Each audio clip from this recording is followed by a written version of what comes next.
कैसा देश चलेगा? बिहार ने ये मौका दिया, जी भी आपके लिए इतना काम कर रहे हैं। एनडीए में चीफ मिनिस्टर को लेकर के काफ़ी कुछ संघर्ष चल रहा है। आखिर अगला मुख्यमंत्री कौन होगा, यानी सीएम पद के लिए अब एनडीए में किसका चेहरा रिफ्लेक्ट होगा।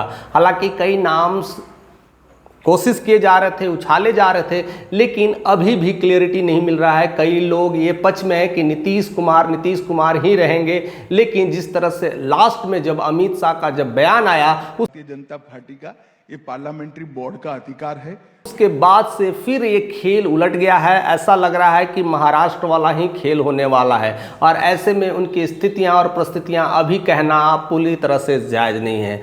दूसरी बातें अगर देखने को मिलता है तो जिस तरह से मोदी बिहार दौरा किए थे और वहाँ पर विजय सिन्हा के घर जाते हैं, उनके बेटे के एंगेजमेंट में जाते हैं और वहाँ पर भौकाल मचा देते हैं, और जिस तरह से उनकी रुतबा और काफ़ी चर्चा होती है, उनकी एंगेजमेंट जो बेटे की एंगेजमेंट होती है वो काफ़ी चर्चा होती है, और बिहार में ज़्यादा हाईलाइट रहते हैं, एक अच्छा खासा रिप्रेजेंटेटिव के रूप में नज़र आने लगे हैं। और ऐसे में विजय सिन्हा को लेकर के भी चर्चाएं तेज हो चुकी है, लेकिन वो उस अंदाज में नहीं दिखते हैं जिस अंदाज में दिखना चाहिए। हर जगह मंच पर और नीतीश कुमार के साथ है कदम से कदम मिलाते हुए अगर कोई नज़र आते हैं तो वो कोई और चेहरा है जो कि अब सुरसुराहट होने लगी है, यानी उनकी अब चर्चा धीरे धीरे बढ़ने लगी है। यानी वो कोई और नहीं, सम्राट चौधरी है। हालांकि वही सम्राट चौधरी जो उन्होंने फैसला किया था कि नीतीश को जब तक गद्दी से न उतार देंगे तब तक ये एनडीए की सरकार चाहे सर अटल बिहारी वाजपेयी पगड़ी नहीं खोलेंगे। लेकिन चीज़ें परिस्थितियां बदली और उसके बाद वो कोलैबोरेशन हुआ, उनके बाद उन्होंने अपनी पगड़ी को भी उतारा और नीतीश के साथ कोलैबोरेशन करके डिप्टी सीएम बन चुके हैं। हालांकि बिहार में दो डिप्टी सीएम हैं, सम्राट चौधरी और विजय सिन्हा, लेकिन उसको लेकर करके अगर देखा जाए तो कौन सबसे ज़्यादा भौकाल मचा रहे हैं, कौन सबसे ज़्यादा इमेज क्रिएट कर रहे हैं और किसकी सबसे ज़्यादा लोकप्रियता बढ़ रही है, तो अगर देखा जाए तो हर रैली में जब जब मोदी आते हैं तब सम्राट चौधरी आगे नजर आते हैं। हर मंच पर, हर स्टेज में सम्राट चौधरी नजर आते हैं। और साथ साथ नीतीश के भी हर दौरा को अगर आप भांपने लगे, अगर आप गौर से देखिएगा तो सम्राट चौधरी की भूमिका नजर आती है। रिबन फीता काटने में वो हाथ तुरंत बढ़ा देते हैं। ऐसे में लगता है कि उनकी ही मुख्यमंत्री की अब दावेदारी होने लगी है, या नीतीश कुमार की तबीयत खराब हो जाए तो वही संभालेंगे। और ऐसे में उनकी लोकप्रियता को धूमिल करने के लिए ऐसी कई चर्चाएं चली कि नीतीश कुमार मानसिक रूप से परेशान है, मानसिक रूप से दबाव में है, टेंशन है, उनकी तबीयत स्थिति ठीक नहीं रह रही है। मुख्यमंत्री जी का जो है इस्तेमाल कर रहे हैं क्योंकि वो अचेत अवस्था में है।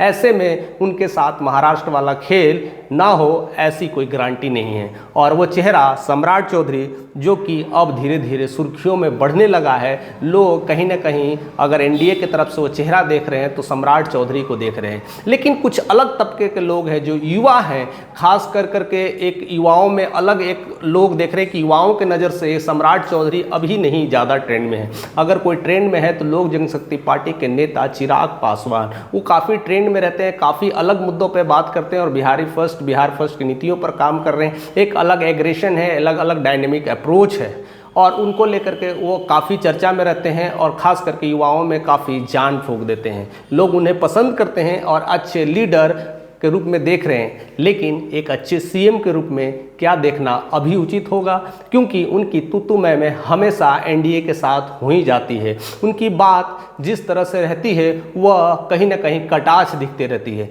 यानी जब जब वो हुंकार लगाते हैं तो वो बोल ही देते हैं, शंखनाद करते हैं कि मैं अपनी पार्टी के लिए कुछ भी कर सकता हूँ, चाहे वो मंत्रिमंडल का भी पद क्यों ना हो, उससे भी लात मार सकता हूँ। और दूसरी बात वो बिहार की बात करते हैं, बिहार के लिए वो सब कुछ न्यौछावर करने की बात करते हैं।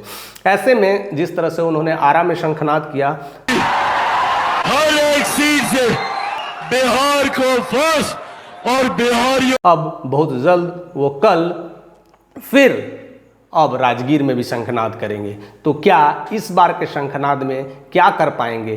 क्या इस बार भी 243 सीट की हवा बनाएंगे, या उन्हें सीटों के बंटवारा के लेकर के जिस तरह से लोग पार्टियां बता रही है कि उस पार्टी को लेकर के, उस सीट को लेकर कितनी हवा बना रहे हैं, तो क्या उतनी सीट मिलेगी? यानी चेहरा बदल रहा है, मुख्यमंत्री का चेहरा नॉमिनेशन में चेंज होता जा रहा है। लेकिन सबसे ज़्यादा अगर कोई ट्रेंडिंग अगर है तो सम्राट चौधरी है। हालांकि विजय सिन्हा को लोग काफ़ी कुछ कोशिश कर रहे थे कि वो हो सकते हैं, लेकिन विजय चौधरी के एक बयान ने सब कुछ पलट दिया है। वो कहते हैं कि अगर बिहार के नंबर 2 अगर कोई सीएम है तो वो सम्राट चौधरी है, और उनकी बयान कहीं ना कहीं काफ़ी कुछ ट्रोल भी हो रही है और काफ़ी कुछ दिखाया भी जा रहा है। और ऐसे में सम्राट चौधरी भी अपनी नई नई भूमिका में नज़र आ रहे हैं, अग्रेसिव भूमिका में नज़र आ रहे हैं, और मोदी के सबसे ज़्यादा करीब भी हैं और अमित शाह की बातों से काफ़ी वो प्रभावित रहते हैं। तो ऐसे में वो बिहार के लेकर के एक अलग भूमिका में मचा रहे हैं, और जब जब नीतीश कुमार डाइल्यूट होते हैं तो वहाँ पर वो हाईलाइट होते हैं, और ऐसे में अपना दमखम